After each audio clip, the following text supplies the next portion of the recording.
Handa na ba si Zaldico na harapin ang mga kaso at isiwalat ang katotohanan kaugnay sa mga anomalya sa flood control projects? Ito ang pahamong tanong ng Malacanang Keiko na itinuring na big fish sa flood control anomaly matapos siyang madakip sa Prague, Czech Republic. Yan ang umarangkadang balita ni Christian Bascones. Ang utos po niya, managot ang dapat na managot. Kung isang tao po ay may warrant of arrest, fugitive, cancel ang passport, sino po ang hindi matutuwa na ang isang taong fugitive ay maibabalik sa Pilipinas para managot? Ikinatuwa ni Pangulong Ferdinand R. Marcos Jr. ang pagkakaaresto sa dating mambabatas na si Zaldico sa Prague, Czech Republic.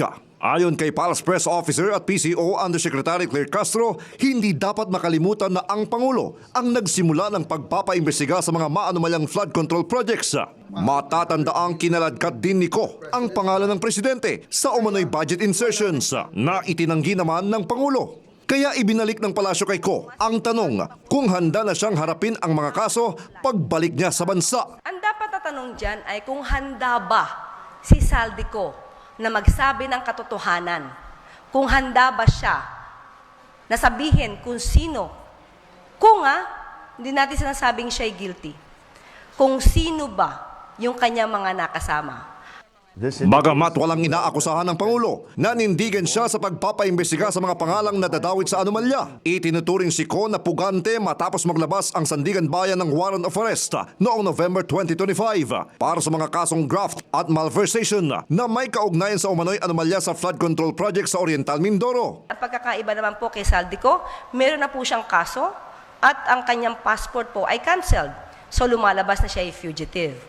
So, ang isang fugitive dapat lamang pong mahuli at sa pangunan ng Pangulo na nalaman niya na isang fugitive ay maaari nang maibalik sa Pilipinas.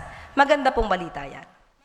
Nakikipag-ugnayan na ang PNP at ang pamahalaan ng Pilipinas sa Czech government para matiyak na dadaan sa proseso ang pagpapabalik kay Ko sa bansa.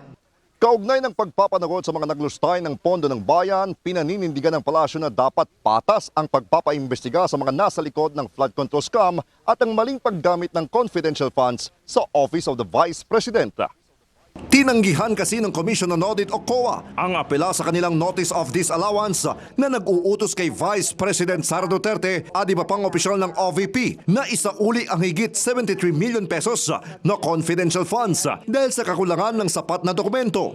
Nagpapatunay lamang ito na yung unmodified opinion kung saan sinasabi nilang transparent at naayos at nagamit na mabuti ang pondo, ito po ay pinasisinungalingan ng COA sa very recent decision nila denying the appeal or the petition for review filed by the OVP under the leadership of Vice President Sara Duterte.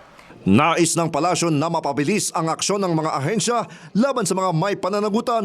Dapat umano na mabilis kumilos ang COA at Anti-Money Laundering Council o AMLAC upang mapanagot ang mga may sala. Ako si Christian Bascones ng PRTV News, nagseserbisyo para sa Pilipino.